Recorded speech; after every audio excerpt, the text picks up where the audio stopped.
Three takeaways from Atlanta United's 1-1 draw against the Philadelphia Union. It's Sydney, Tommy, and Henry with you.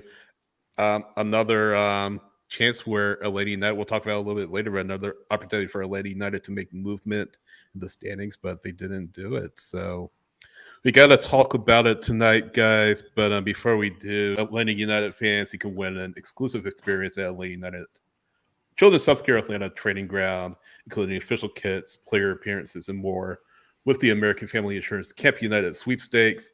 Visit amfam.com/united to enter, and the link will also be in the description. Who's the sponsor of it? Who's doing this? American Family Insurance. No. Who's doing it? What do you mean, who's doing it? American Family Insurance. Okay. I wasn't going to sing. It got even worse this time, right? That was worse than the practice one, but we got a couple more tries for it. Yeah, we do. First takeaway, though, guys, another missed opportunity. Atlanta United, yes, they get the draw, but right now, a draw is not enough with so little time remaining in the regular season. 3 matches to go. Right now, you're still 3 points back of Philadelphia and Montreal, but as we mentioned, you can't pass Philadelphia right now. They have to tie a break in that turns into a massive 6-pointer against Montreal on Wednesday. So just initial thoughts, either of you, on the match as a whole. Do you want to go first, Tommy? It was Groundhog Day. It was the same thing that we've seen all year, where it's come close, but just you don't get the goal that you need to get the 3 points. And there's been some games lately where they've been really close, surprisingly close, right? Like there's some games where like, oh, we're gonna get wrecked in this one, right? Like Philly's gonna beat us, Miami's gonna beat us, right? And then you get a little bit of a hope, and then it goes away. Yeah, I mean it's at this point of the season when it's like crunch time and you really need these results, like it's disappointing to kind of see that this team just isn't up to the level of things quite yet. It's frustrating because going into the past couple of games, you've been pretty close to that playoff line, and you're like, okay, a win will get you over the line. A win will get you over the line, and you just can't get the wins no matter who you're playing against. And it feels like, you drop points against Nashville. That's a team that you definitely should have beat. You turn around, you drop points against Miami, who, you could have beaten. Right. And you drop points against Red Bulls, a team that you were beating with 5 minutes left of the game. And then in this game, Philadelphia just hammered you, man. Just like, to me, it was just, I saw the number of shots. It was like 22-8 in favor of Philadelphia. They were on top of you. And yes, it's an away game, but you've been able to beat teams away. You beat Miami away with Messi and co. Right? It was a different team, though. No. I mean, it's still, you have to have the mentality, right? It's just, to me, it boils down to the mentality of this team. They don't have it in them mentally to show up for these important games. For like, okay, you showed up for the Miami game here, right? And over there and in Miami. And then you can't show up in Philadelphia, a team that has underperformed this season. Yes, they're on the rise in recent form, but they've underperformed in general this season. So I don't know. I think I expected a little bit of a better performance. I was overall disappointed just in the way that they were attacking, because it just looked completely aimless most of the time. Like they were just like bunkering in, and it doesn't inspire any confidence in me. But it's another must win that you drop, and you have another must win coming on Wednesday. If you drop that, I really don't think you have any more chances. So, like Tommy said, it's Groundhog Day. I feel like we've been having these same discussions, over and over again. But here we go again, having these same conversations about this team. Takeaway number 2, Brad Guzan's play again. Philly had 7 shots on goal, just the 1 goal tonight. So 6 saves for Brad Guzan. Again, keeps Atlanta United in the match, a match that should have been a lot worse. you hold Philadelphia, who outscored their previous two opponents by like 9-1 or 9-2. I'm forgetting the exact number. They scored 9 goals in the past 2 matches.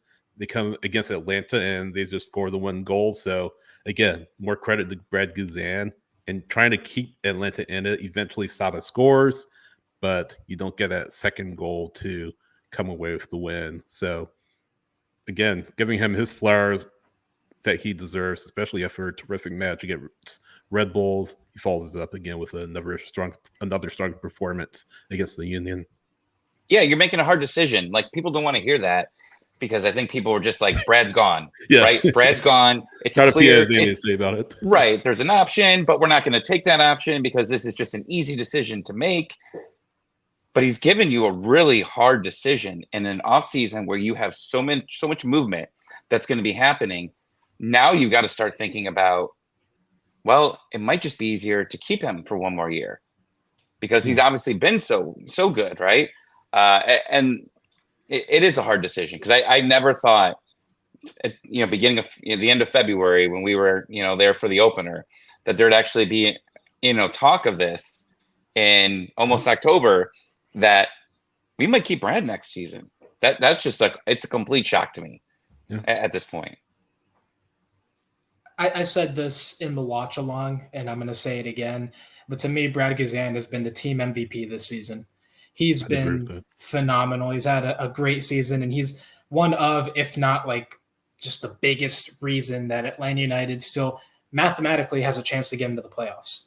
Just because of the performances he's put in this season, the stuff that he's kept out, and, kind of his resilience to, after a season where everyone thought you were finished, everyone said, oh no, he's not coming back. He says, hold my beer or whatever he drinks. But yeah, I think that's a huge credit to him, and especially because he's the team captain, and you love to see that from him. You love to see the fight that he still brings to games. So no, huge credit to him. Another great game for him. It's just disappointing that, again, you can't reward that kind of performance with a win. Exactly. I will just say there was a little lack of urgency at the end of this game with Brad. Quite a few times where he's holding onto the ball just a little bit too long because you need 3 points, right? I understand. Like, if you're trying to get that point, you're trying to get the point, right? But you're not trying to get the point. You need 3, right? 1 isn't going to do really much for you at all. Think we could be saying something completely different if you end up winning on Wednesday, right? Because then you end up tying Montreal, and then depending on what Philly does there as well. But still, you needed those points, and I still felt that there was a little bit of a lack of urgency at certain points towards the end there. So I will say this. I think while we did say that this was a must-win game, this isn't the end of the world. The draw obviously is better than the loss. If Philadelphia gets 3 points from this game, they sit at 39 points, and Atlanta stays on 33, right? There's just no chance, right? If now you're 3 points away, that's still, a win. But Philly has a tough schedule coming up, and we've talked about this a couple of times before. They have, I don't remember the order, but I believe Columbus, Orlando. What's the other one? Miami. We'll have to look it up. But it's I'll have not to easy, look, like but you said. But it's a tough schedule for them. Yeah. And so there's a very high chance for them to drop points. Sure. And that gives Atlanta a window to sneak in. Granted, Atlanta doesn't have it easy either. Montreal is your easiest game. It's your penultimate home game. Then you have a home game against Red Bulls, who you just let into a 2-2 draw. So, you got to get the win against them at home to end your home season. Right. And then decision day against Orlando. That's where it's all coming down. And Orlando, it's not the same Orlando that started the season and we're like bottom of the table. This Orlando is, if I'm not mistaken, 4th. Yeah. And right now, as we speak, up 3-0 on Dallas at FC Dallas. So looks like they're destined for another win. So kind of final takeaway, let's talk about that Montreal match. We already did just a little bit. yeah, like we said, another 6-pointer for Atlanta United. And Henry, like you said, second to last home match of the season for Atlanta. Montreal winning 3-0 against San Jose. Joseph Martinez with a second half brace in that one. You know, he'll have something to prove coming into Mercedes-Benz Stadium against his former team. They too are in a playoff battle right now. They are in 10th. They are level on wins and points with Montreal, but Montreal have a goal differential lead, overwhelming goal differential lead 10 to negative 17. So Philadelphia has the tiebreaker as of now, but yeah, it can't be understated how important it is for Atlanta United to win on Wednesday, and it takes the entire team showing that urgency, showing just that from the opening whistle, we have to win this match. Period. No excuses. End of story. Unfortunately, we haven't seen that urgency enough outside of a few people, but it has to be the entire team. Has to be. I'll give you a little random stat about this game coming up. Atlanta United is 2-0 and has outscored their opponents 6-2 when I'm in town. Yeah. That's all we need is you to come more. Come to more games. Need you to move back here. Exactly. Right? Move to Atlanta. Just throwing that stat out there before we get to Wednesday. Yeah. I mean, Henry, you already talked about it, like just how important it is to win this match coming up, and yeah, hopefully Atlanta can do that. Right? It's another must win, and I think Another we've been must calling. win. I think we've been calling like the past 2 or 3 games must wins, and at this point, like I don't even know what to say because it's just how do you add more urgency to it?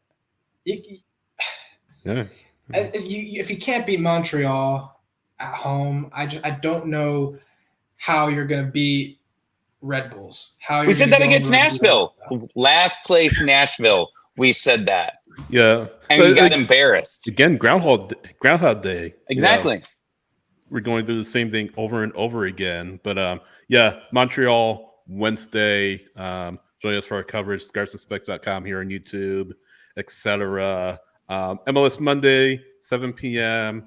We'll have Ty Fisher from Massive Report on the Columbus Crew, excellent Columbus Crew blog out there talking about it. We'll touch on this match here against the Union, maybe take a look at the match against Montreal and just a wider lens view of the MLS as a whole. We'll talk about that.